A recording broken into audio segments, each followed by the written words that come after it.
Bueno, stato presente na Aztec, è stato sumamente impressionante per nos formire parte operacional di un descarga e barco aqui na Aruba, sa que parte vital di nostra economia, produto que está importar, passa através de Aztec, passa através de nos WAF, e toda é parte logística operacional que está garantizada com essa que até chega de coração de nossa economia, só de Kinang, uma operação sumamente vital, sumamente profissional e local que tem nos satisfação também com a parte operacional aqui não está agora manejado por nos próprios gente, 90% de atividade que só de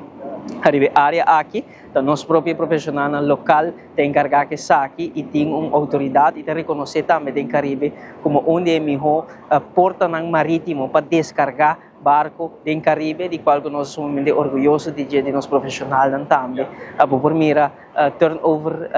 tempo de turnover, que menos de 5 minutos, de qual você recebe uma carga e você sai para fora, sabendo todo aspecto não sumamente impressionante e o qual para nós também é importante, para mira fruta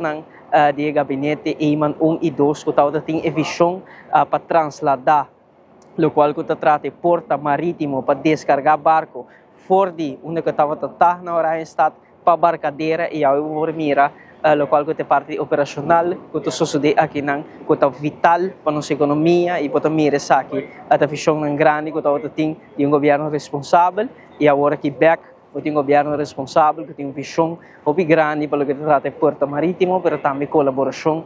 com diferentes outros stakeholders para seguir garantizar que o coração da nossa economia está funcionando e que tem aspecto operacional e profissional aqui não com os local, nós somos sumamente contentes de local que nós podemos ir presenciar hoje, conjuntamente com o ministro René Herdey, hoje está presente, também de quadro de outro projeto de local que trata de generator, mas também motor de risco que acaba de chegar a Aruba, foi o trajeto, foi o projeto, aqui também, de manejo de Aztec, profissional, também impressionante o local do sucesso daqui.